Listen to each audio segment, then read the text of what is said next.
Yo, what's going on, y'all? You're tuning in to Occupy the Media. We're on our second episode. I want to thank you if you're tuning in and listening. Don't forget to check out the first episode. And also, go to Facebook page, Occupy the Media, if you haven't already. Like the page, share the page, share the memes, steal the memes, do whatever you got to do to get the message out. We got to shed light on government, shed light on the media, expose the media, and become the media. Okay, and we also got to spread the message of liberty. It's very important. So we got a lot of work to do. But today, I want to jump into the Trump rally that recently happened in Wisconsin. And, I, as a Ron Paul supporter, used to go to a couple of the Ron Paul rallies. And obviously, I watched them on TV as well. I was lucky enough to go to UCLA when he was here.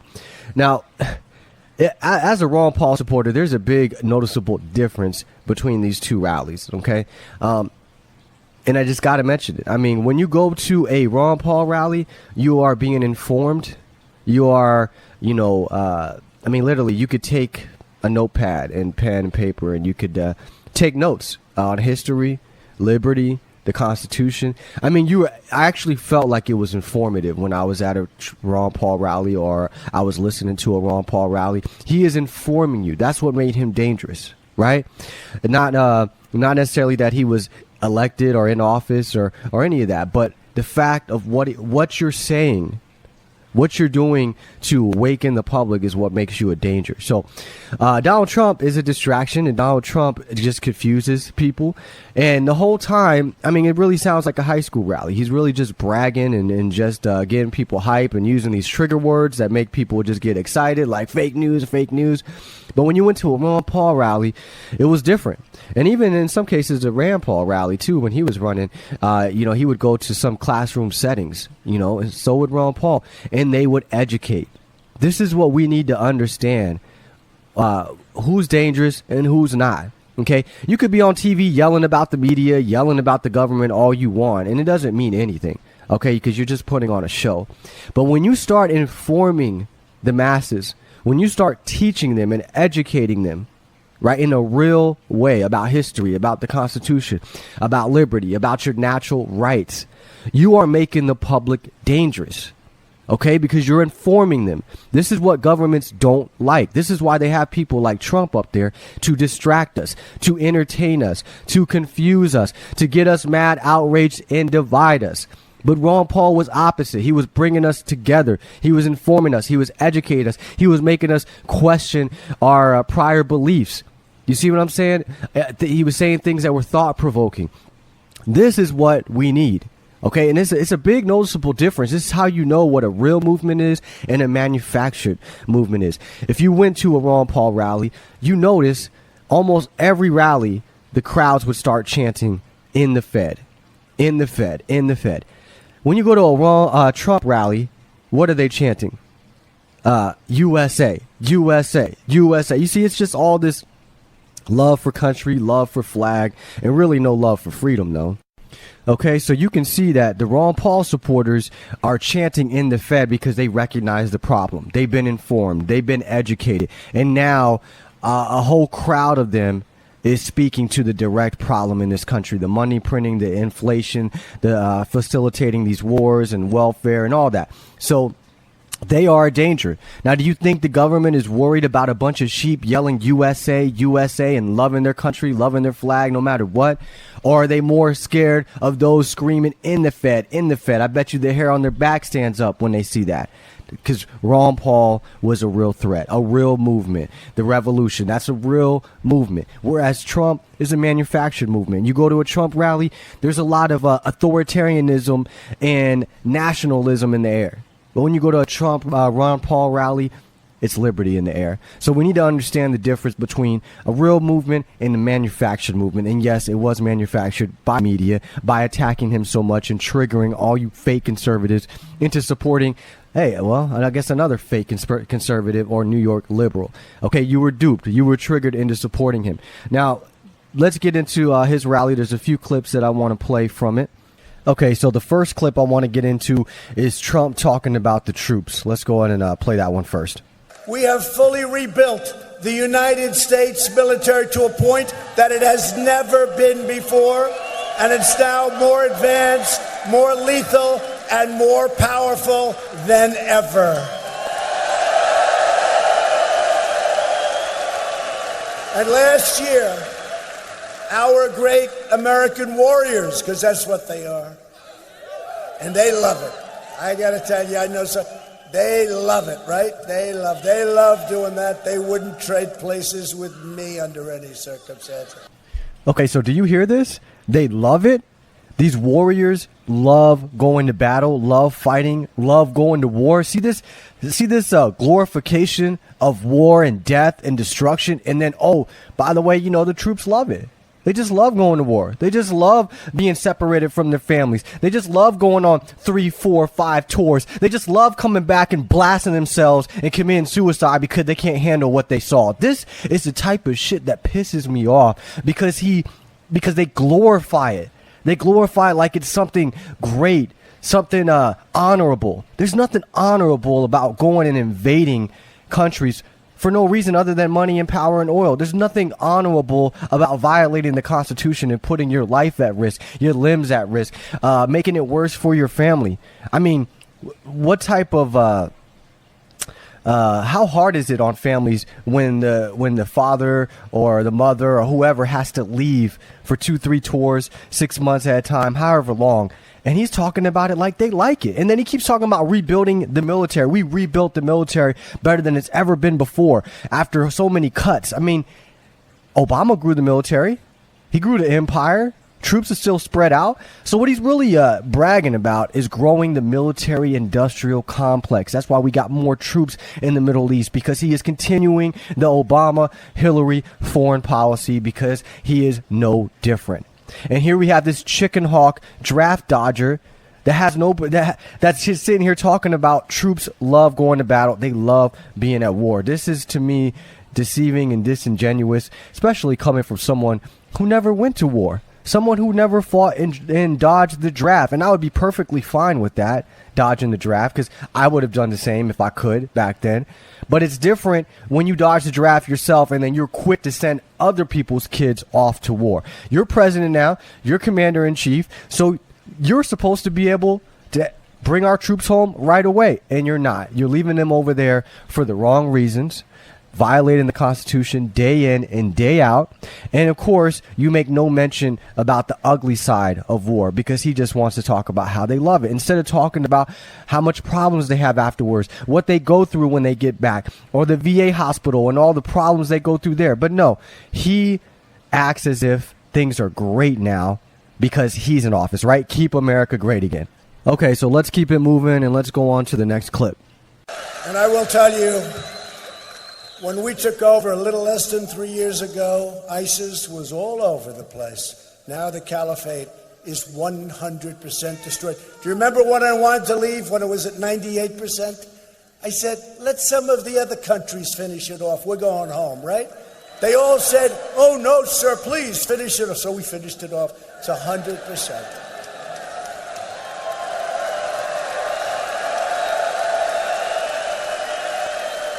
A few days ago, we took bold and decisive action to defend American lives and deliver American justice. At my direction, the United States military launched a flawless precision strike that killed the world's number one terrorist.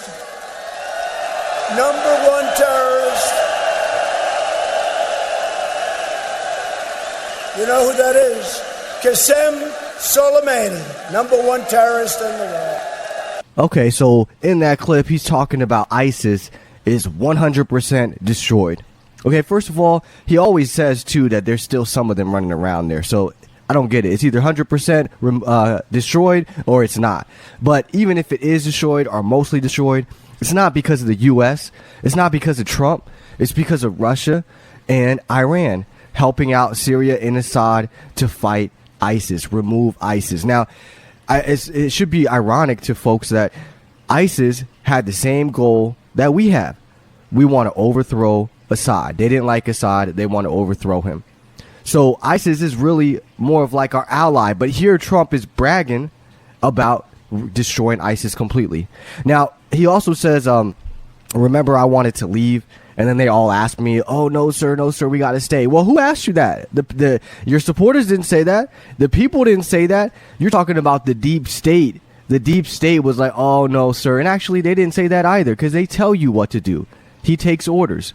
So to sit here and act like he was trying to bring all the troops home, he was never trying to bring all the troops home. And every time he suggested that he was, I knew he was lying, because I know how the deep state works. Their job is to expand the empire, expand the government, expand power and authority. It's not to do the opposite. It's not to come back in or to bring the troops back or rein in our power. That's not what they're there for. So it doesn't matter what they say. It's more about their actions. When we start shutting down bases and we start removing troops and we start telling countries that, we're not going to bother them no more, they could do whatever they want, then maybe we can get excited. But when they start suggesting or talking about bringing troops home without any action, we don't need to get excited about it. And Amash does a great job at picking him apart on that. Now, he also, brags about killing Soleimani. Okay, the number one terrorist in the world. And I think also during his speech, he said that Obama should have took him out and this guy should have been killed 20 years ago. And, he's responsible for all these, dead U.S. Soldiers. Well, I looked at Trump's Twitter feed and he has never mentioned this guy Soleimani. I mean, if he's such a big bad terrorist like bin Laden was, and he definitely mentioned bin Laden in the past, how come you never mentioned Soleimani? Ever. And probably never mentioned al-Baghdadi either. I didn't check on him, but I know for a fact Trump has never spoken or tweeted about Soleimani, but somehow he's the number one terrorist of the world. All of Trump's supporters, almost all of them, most of them, never knew who this guy was, never heard of him until we assassinated him, and now everybody wants to act like he's destabilizing the Middle East. Now, the funny thing is that apparently this guy was destroying ISIS. He was killing ISIS. He was helping Assad get them out of Syria, and he was doing a damn good job at it. So why would we want to kill someone who is plays a pivotal, important role in removing ISIS if we're really trying to get rid of ISIS? Shouldn't he be our ally? And I want to say there's a photo floating around out there with him meeting with the U.S. troops because we were working together against ISIS. Okay, so somebody's our friend one day and then they're our enemy the next. And Ron Paul always talks about this. This is American foreign policy. This is basically what we do all the time. Bin Laden was our friend, then he was our enemy. Okay, so really, I think that not only did we take him out because we don't like Iran and we want regime change and he was a powerful figure, but I think we also took him out because he was helping destroy our ally, ISIS. Okay, ISIS ends up with all this U.S. dollars and Ford trucks and all this military equipment. Do you think this is by accident? They just somehow obtain all of this? No, they were given it. Okay, they got it. And also, WikiLeaks came out, Assange came out and exposed that, according to the emails, Saudi Arabia is funding ISIS, and that's from Hillary Clinton herself. Okay, and we're backing Saudi Arabia. Okay, so ISIS is basically tied to us and tied to Saudi Arabia. And here we are killing someone who's helping to get rid of ISIS. So call me crazy, but it doesn't really add up. It just looks like Soleimani was getting in the way of our regime change in Syria, and we didn't like it. And we also want regime change in Iran. So that's just another reason to take him out. And he also said in his speech that Soleimani was not supposed to be in Iraq. He wasn't allowed to be there. We're not supposed to be in Iraq. The irony that he can say this, he knows we're not supposed to be in Iraq. He said multiple times that it was a mistake, even though he's not being honest. He supported it, and he still supports being in Iraq. That's why we're still there. A couple of years ago, he was in Iraq, and they interviewed him, and I put up a meme or a video of it, and he said there was no plans to leave Iraq back then. There's no plans to leave now, and he's talking about Soleimani was not supposed to be there. Then the Iraqi parliament votes us to leave, tells us to leave, and we're still staying. We're still there. Pompeo and Trump are both saying, oh, we know they voted that way, but that's not what they're telling us in private. Okay, so here we go again with more lies. And even if they were telling the truth, it doesn't matter. We're supposed to leave regardless. There is no constitutional authority to be occupying any country and to be nation building. And then he also brings up Hillary Clinton. And this is ironic because, again, it's so funny that he can say this. He tells the crowd she wanted to get rid of Gaddafi. And she got rid of Gaddafi. Yeah, how is that working out for you? Okay, well, first of all, we're continuing Hillary's foreign policy in Libya, for one. And then second, if it was wrong to take out Saddam and take out Gaddafi, and you're bringing it up now, what makes you think it's right to take out Soleimani? Do you see what I'm saying? Like, we shouldn't be taking out anybody unless they are an imminent threat to us. And that's Trump again in his speech, joking the Congress, cracking jokes about how he has to tell all these corrupt leaders what he's going to do before he does it. And all they're going to do is leak it. And, he's acting like a king. I control the military. I can do whatever I want. And that's not how it works. If there's an imminent threat and you gotta defend the homeland because they're attacking us right now, okay, that's one thing. But that's not happening. And Iran can't attack us here at the homeland. So it's ridiculous to say it was an imminent threat. You had to respond. And then he's just sitting there bragging about, dodging his constitutional, dodging basically the Constitution. That's basically what he's dodging, because he's taking upon himself to assassinate someone when it's unconstitutional, had no authority, and he was no threat to us. If anything, he was supposedly helping us by getting rid of ISIS. But instead, he brings up Gaddafi, says it's wrong. You would think that he would think the same thing in regards to taking out Soleimani. And then, of course, what does the crowd start doing when they hear Hillary's name? I thought was real funny. They start chanting, "Lock her up, lock her up." And what does Trump do? He gives them a few seconds to get it out, and then he moves right on because he ain't trying to lock up Hillary. Let's get rid of Libya. Let's get rid of Gaddafi. Let's get rid of Gaddafi. How's that working out? Right? Let's get rid of Gaddafi. That was a Hillary deal. Then you had Benghazi. And see Benghazi. They didn't respond. They didn't respond. Should be.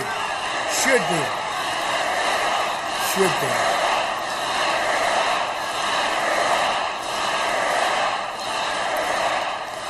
And then we had Iraq. They went into Iraq. The geniuses go into Iraq. Iraq didn't knock down the World Trade Center, just in case anybody had any question.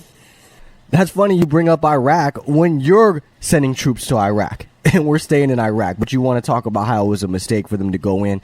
And you know who did have something to do with the World Trade Centers falling? The hijackers, which were from Saudi Arabia. And yet we're selling our troops to Saudi Arabia, and we're basically helping them out militarily. So, I mean, selling them arms. It's so funny that he could say this. Like, he could sit here and joke, the Democrats joke Hillary's foreign policy while he's doing the same thing. And you see how he kept quiet? You see how he didn't say much? As they're chanting, he's saying should be, should be. Well, what do you mean she should be locked up? Why isn't she? I thought you said in the debate you were going to have a special prosecutor if you were president. And yet, lo and behold, she's still out running around. She's still giving speeches. She's still tweeting. She's still free. And Trump isn't doing anything about it. So, and his followers just, I don't know. It's like no matter what he does, no matter what he says, even if it's hypocritical, even if it doesn't make sense, even if it doesn't add up, they just cheer him on. It is a sad, disgusting display to see. And, I don't know. I can't help but think of Idiocracy every time I see a Trump rally. And it's getting harder and harder to listen to these rallies every time that he has one. Because I want to hear what he's saying and pick it apart and expose it. But it hurts my ears listening to this whole thing. Now, later on, he gets a little bit later, he gets into Syria. And he talks about how everybody said I wasn't going to bring the troops home. I wasn't going to bring the troops out of Syria. I did bring the troops out of Syria. I just left a few to protect the oil. And they said I wasn't bringing the troops home. You know, somewhere along those lines. You're not bringing the troops home if you're leaving them there to protect the oil. That doesn't make sense. You know what I'm saying? It's like this double speak. It's like he's talking out of both sides of his mouth. It's like you're either bringing the troops out of Syria or you're not. Okay, maybe you brought some, but you're still protecting the oil? For what? Whose oil is it? It's not America's oil. It's not on American soil. So this is what I'm talking about. He talks about it's a mistake to be there, but since we are there, we need to take the oil. As if we have a right. As if we have that right. Just like, as if we have the right to assassinate Soleimani or say where he's supposed to be, where he's not supposed to be. Or as if we have the right to tell Iraq that we're not leaving. We're over here complaining. It's so funny to see these Republicans, conservatives complain about our national sovereignty being violated at the south of the border because of all these immigrants coming. But here we are, our troops and our military violating the sovereignty of other nations. And these conservatives don't care, don't have nothing to say about it. See, you don't care when we cross other people's borders and we actually invade. But you constantly complain and bitch about people coming here that are poor, unarmed, just looking for jobs, just trying to escape and flee our foreign policy, our U.S. intervention. Somehow that triggers you. But bombing people, killing people, destabilizing the Middle East, violating national sovereignty in the Middle East, none of that bothers you. Nobody, they don't care at all. It's just like when they pretend to care about pro-life and getting rid of Planned Parenthood, and they get outraged by these abortions, but they don't show no outrage for bombing children. Like, I think 3-4 months ago, maybe a little bit longer, the New York Times reported that Trump dropped one bomb in Afghanistan and it wiped out an entire family. They interviewed the father. He lost everybody in his family. No, I mean, barely any attention in the media. No word from Trump. No apology. No nothing. But what if Soleimani had dropped a bomb and killed an entire U.S. family? He'd be a terrorist then. But see, we're not terrorists when we go and we blow up families. We blow up buildings. We blow up children. Okay, when Donald Trump first got in office, there was a raid that he authorized in Yemen, and we ended up killing a U.S. American citizen that was there, a little young girl. I think she was like around 9 years old, and I want to say she got shot in the neck and bled to death. But no apology from Trump, no recognition, no nothing. And his supporters that are claimed to be pro-life, nothing, silent. So it's very sad what he is able to do at these rallies, and what he's able to do when he wows up his crowds is like he's getting them excited about authoritarianism, nationalism, and violating the Constitution, and they're just cheering it on. I mean, like I said earlier, he says at the end of the rally that we will always defend the Constitution. I think he was referring to Republicans, and yet he spent the whole rally bragging about violating the Constitution. He brags about killing Soleimani. That's unconstitutional. He brags about controlling and protecting and stealing the oil in Syria. Unconstitutional. He brags about fighting the opioid crisis. Unconstitutional. Brags about the USMCA deal. Unconstitutional. Every single thing he's up there bragging about is unconstitutional, and yet his supporters are cheering him on. It's like they're cheering on a king, and they have no problem with having a king. Well, just like Ron Paul said, we don't want a king. We don't want a boss. We want someone to defend the Constitution and, more importantly, defend liberty.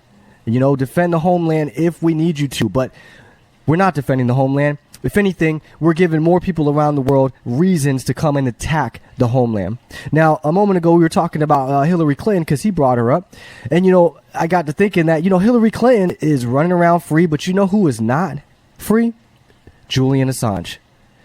Here, Donald Trump was talking and telling his people he was going to go after Hillary if elected, and instead he went after Assange. Never mentioned that, did he, when he was campaigning for office, right? Just like when he used to say we're going to repeal Obamacare, and then he got elected and it was repeal and replace. I don't remember ever hearing repeal and replace. It's just like that.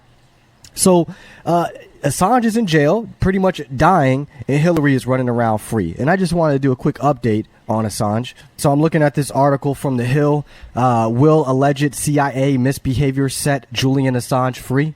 Will Julian Assange be released because the CIA was illegally spying on him, unconstitutionally spying on him, violating someone's free speech who's not even an American? Down here it says here, the Spanish newspaper El País broke the story that UC Global invaded Assange's privacy at the Ecuadorian embassy and shared its surveillance with the CIA. It demonstrated step-by-step, document-by-document, UC Global's actions in its contacts with the CIA. UC Global reportedly installed cameras throughout Assange's space in the embassy, including his bathroom, and captured Assange's every word and apparently live-streamed it, giving the CIA a free TV show of Assange's daily life.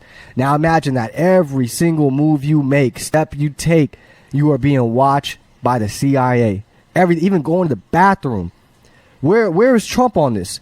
Where is Trump on the deep state and the CIA? Remember, the CIA wants to take Trump out, and yet he's giving them more power, bigger budgets, and he made the head of the CIA his Secretary of State. So it's no surprise that Trump is not talking about this at all. He's not defending Assange at all. Even though Assange was doing him and his supporters a favor and exposing Hillary throughout the campaign, he has nothing to say about this. Because again, the CIA, Trump, FBI, military-industrial complex, all of them are on the same team.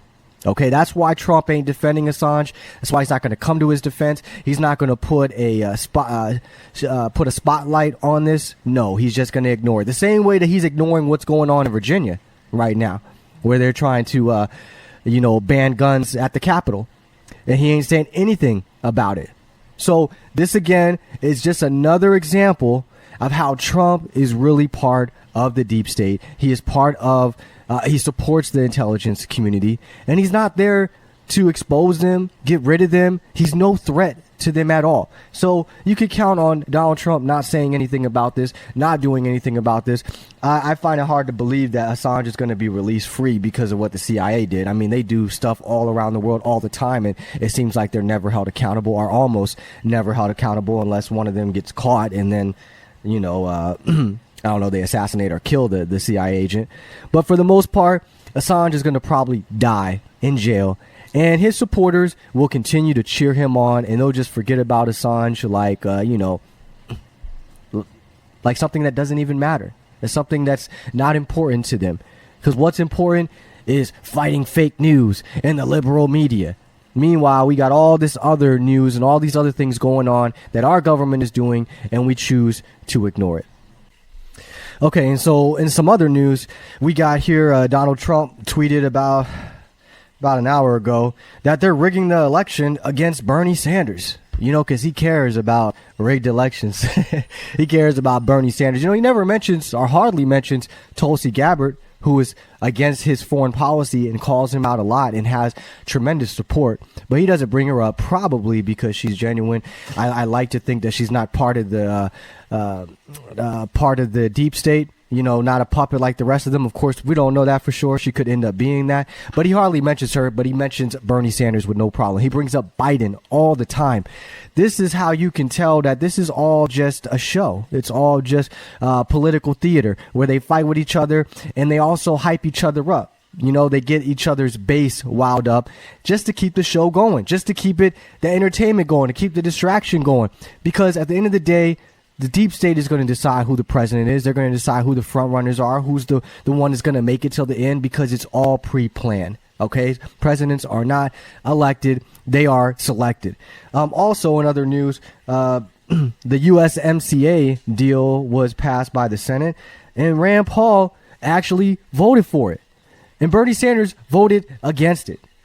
So here we have Rand Paul once again not sticking to his principles. Where does the Constitution authorize these deals, these economic deals with other countries? What do we need a deal for? I said on my last show, I believe, all deals need to be among private parties. If a private company in America want to make a deal with a private company in Mexico or China or Venezuela, Iran, wherever, they should be able to make those deals. But the government, what are they there for? They just there to take a cut, to benefit the corporations and to not benefit the people. Because I assure you, these trade deals are not helping Americans, and they're not helping foreigners in the other countries as well. They're taking advantage of workers, and they're helping the corporations. Peter Schiff says that this is just pretty much NAFTA 2.0. Okay, and it's just more globalism, right? More global ties from with other countries in regards to the global economy. Well, the global economy would be just fine and do just fine without any government. Now, other governments may get involved because they're socialists in nature, they're communists in nature, but we're not supposed to be that. So on our end, there should be no rules, no regulations, no deals, no nothing. Okay, and it's very disappointing that Rand Paul went ahead and voted for it. I wish that he would stick to his guns more. I had this big thing about compromising your principles, and every time these liberty candidates like Rand or Massey, every time they compromise on their principles, they really shoot themselves in their foot, and it makes it harder for them to reach out to the other side of the aisle, to reach out to other people and wake them up, because you got the stench of Trump on you. You got all this compromising on your principles in your past. You got too much of it, voting for Sessions, voting, I think, for Pompeo, or maybe he might have voted against Pompeo. I can't remember. But these compromises do not help. You got to stick to your guns. You got to vote no on everything. And you got to call out President Trump the way that you called out President Obama. None of this. He has good instincts. I mean, how long are we going to keep saying this? That Trump has good instincts and that he wants to do the right thing. How long? It's 3 years now. When is he going to start, decreasing the amount of troops in the Middle East, not increasing? So I don't and he's selling troops to Saudi Arabia, and Iran and Massey are still, pledging their support to him. And they're still defending him with this impeachment. They're so quick to attack the Democrats and defend Trump, and they rarely ever attack Trump. And really, we don't need to be defending anybody. We don't need to defend Pelosi. We don't need to defend Trump. We don't need to defend any party, any politicians. We just need to defend liberty. And no matter who we have to call out to defend liberty, that's what we do, because that's all that matters. Okay, that's it. Now, the last thing I want to talk about, and then we'll wrap it up for this episode, is about what's going on in Virginia, about the governor declaring a state of emergency, and banning guns from being at the Capitol during this pro-gun rally, I guess, because Virginia's going after guns now. So I want to kind of touch on the Constitution and the Bill of Rights and the Second Amendment, because there's been a lot of discussion among me and my Facebook friends and probably others that aren't even on my page, but a lot of discussion about what the states and what the federal government can and can't do. Now, this is the way I look at it, is that the Constitution is expressing natural rights, right? These rights were not given to us by government. They pre-exist government, okay? That means that we were born with these rights. That means that these rights are not American rights, okay? They're natural rights. That means that everybody around the world has a Second Amendment right, a Fourth Amendment right, a Fifth Amendment right. That doesn't mean the U.S. government goes around defending everybody's rights, but at the same time, we recognize that everyone has them just by being an individual. You have these individual rights, okay? But we have an issue here where a lot of conservatives that I talk to, they tend to bring up the 10th Amendment a lot. And they tend to think that somehow the states, the federal government can't violate the Bill of Rights, but somehow the states can. And I find this ironic, because as soon as the states go after guns or try to violate gun rights, they want to bring up the Second Amendment. Well, if the federal government, if the Bill of Rights is to limit the federal government, well then, according to your logic, the states can come and take your guns, because it's the states doing it, not the feds. So that means that the states can come and violate your free speech as well, right? That means the states can come and violate your Fourth Amendment right and your Fifth Amendment right. This is what I don't understand, is like, either we have individual inalienable rights or we don't. Either these rights can be removed and separated from us, or they can't. All right? And we know from the Declaration of Independence that we have these certain inalienable rights that cannot be taken from us. We cannot be separated from them. Okay? Not a state, not a city, not a county, not a federal government, not another individual. Nobody can violate our natural rights. That means that no state of Virginia, state of California, wherever, can violate your Second Amendment rights. Okay? Now, we also got to apply this to drugs as well, because I bring up drugs being protected by the Bill of Rights, and everyone says, oh, it's not there. It doesn't say the government can't enforce drug laws. Well, remember, okay, because a lot of you always say this, and apparently you don't mean it, but remember that the Constitution was written to limit the government, not limit the people.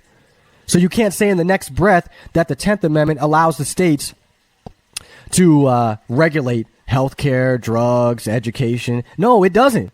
It doesn't. The 10th Amendment does not allow the states to violate all the other 9 amendments. Okay?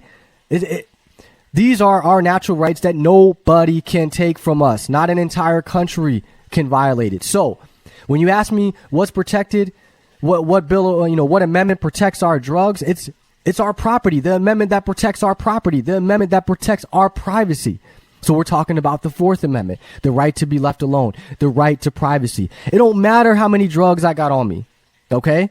It's none of your business until I harm someone, until I violate somebody's liberty, till I violate somebody's property. Then go ahead, get a warrant, and then you can constitutionally come and arrest me or charge me, okay? But you can't enforce drug laws and still abide by the Constitution. You can't. It's not authorized for the states or for the federal government, because nobody can violate our rights. The Fifth Amendment protects our property, right? Rand Paul said it great a few years ago. The government can't take our stuff. That's basically the Fifth Amendment. The government cannot take our stuff. What is our stuff? That's all of our shit. That's my drugs. That's my money, my cash. That's my, my electronics, my pictures, my furniture, all my property. That's my stuff. You have no right to it. You can't take it. Now, the Constitution isn't perfect, right? Because my money is my property too. And the Constitution allows taxes and tariffs. So it's definitely not a perfect document. But nonetheless, there is no authorization to enforce drug laws. And we got this twisted when it comes to the 10th Amendment, because everybody wants to use the 10th Amendment for the states to violate everybody's rights.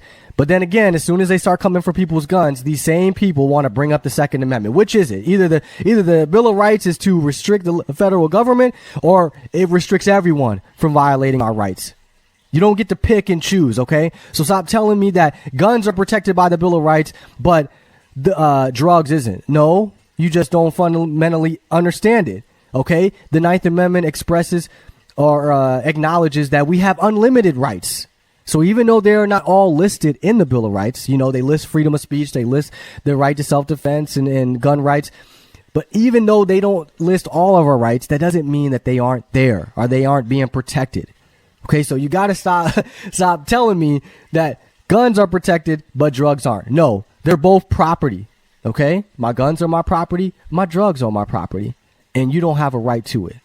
Okay, so when we're talking about Virginia, they have every right to disobey any of those laws or any of those orders because they are acting outside of the Constitution. Now, a lot of people will mention that the 14th Amendment is what forces the states to abide pretty much by the Bill of Rights. But I honestly think that they had to abide by the Bill of Rights even before then. And if they didn't, any states didn't, and the Supreme Court allowed it or put their stamp of approval on it, it doesn't make it right. Just because the Supreme Court lays down a decision, they've been wrong plenty of times. Just read the Constitution. It's simple. We have individual God-given rights.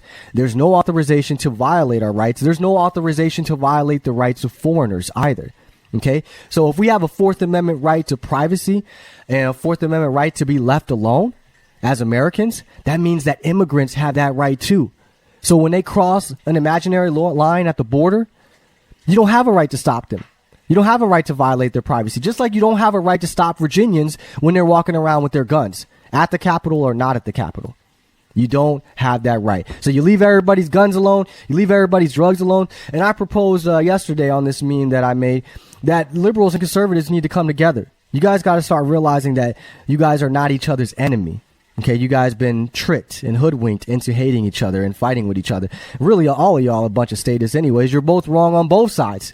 Okay, so what we need to try to do is come together and say, hey, we're going to join together and fight against these drug laws, and we're going to join together and fight against these gun laws, and we're going to defend everybody's liberty. Okay, and we really need to fight for that in all areas. Immigration, healthcare, the government has no authorization to be involved in any of this. Okay. Another thing that people point to when it comes to the 10th Amendment is that authorizes them to have police. Okay. We're talking about the founding fathers who just had a revolution and they just shot the police.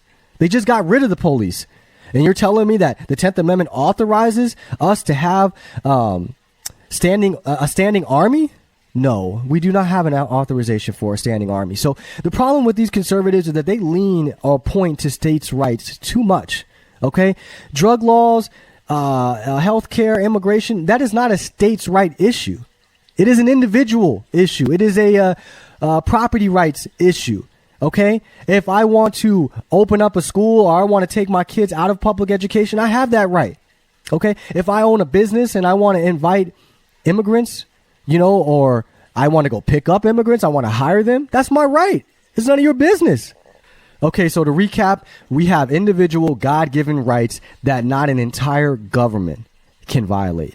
Okay, and it's important that we understand that. Not the states, not the federal government, nobody, not your neighbor, nobody can take away your freedom of speech. No one can take away your right to bear arms. No one can take your right to be left alone and right to privacy and right to your stuff. Okay, no one can take your property or your home. None of that. Okay, Sixth Amendment, Seventh Amendment, right to trial, right to a speedy trial, no torture. That's funny too, because these people will be arrested, right? The states will enforce like drug laws. They'll arrest a lot of minorities on these drug laws where nobody was hurt, right? And they'll take their guns too. They'll violate their Second Amendment if they happen to have guns and drugs on them. And then they'll violate their Sixth Amendment by taking forever to get a trial. We got minorities that are sitting in jail for months before they even see a trial. So rights are being violated all over the place. And another thing too I want to mention is it's funny when I see these sheriffs, these police officers too, that come out in defense of the Second Amendment. I think we just had a guy in Virginia, and then we got all of these Second Amendment sanctuaries popping up around the country. Now, I support that all 100%. Obviously, I'm all for defending guns rights and people in government not going after people's guns. But I can't help but point out the hypocrisy, because all of these sheriffs and police officers are not speaking out against the drug laws. They go up there and they give a nice little speech like the gentleman I just saw yesterday, and they talk about, we took an oath to defend the Constitution and we're not going to enforce any unconstitutional laws. Well, that's a lie, okay? Because you enforce drug laws. None of these sheriffs are coming out saying that we got drug sanctuaries. They're all violating the Fourth Amendment by enforcing drug laws. And they enforce asset civil forfeiture. They enforce tons of laws. And the same cops that's telling you that they won't violate the Second Amendment, they be the same ones that confiscate guns from drug dealers. Okay, so they're violating their Second Amendment rights. So they're hypocrites, okay? You don't even have a right to be a cop. Okay, when you're a cop, you have police power, which is basically the power to initiate force. Nobody has the right to initiate force on anyone else. Okay, so you just being a cop alone by default, you're violating the Constitution. And it's ironic that you guys take an oath to the Constitution and you're unconstitutional.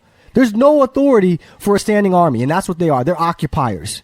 Okay, we live in an open prison, and the cops are the proof. They are the prison guards. And it's amazing. I got to argue with people about this. We got rid of the red coats, and now we got the blue coats. They're the same thing. They're busting in people's houses without a warrant. They're stopping people on the streets. They're harassing people, violating people's rights. But somehow they're not the same. Somehow it's constitutional to have cops because of the 10th Amendment. No, it's not. Okay? You don't have a right to pull me over. You don't have a right to confiscate my stuff or search me. Nothing. Until I harm someone, you have no right to stop me, touch me, use any type of force on me at all. And it's important that we recognize that. Okay, so all drug laws, unconstitutional. All immigration laws, unconstitutional. All gun laws, unconstitutional. All police officers are acting outside of their oath and violating the Constitution. All of them. There's no such thing as good cops. They can have good intentions, right? They can mean well, but that don't mean anything. When it comes to my rights and my liberties, I don't care about your intentions. All right. You could be arresting all these drug dealers and ruining all these people's lives, and you go home thinking you did the right thing, but you didn't.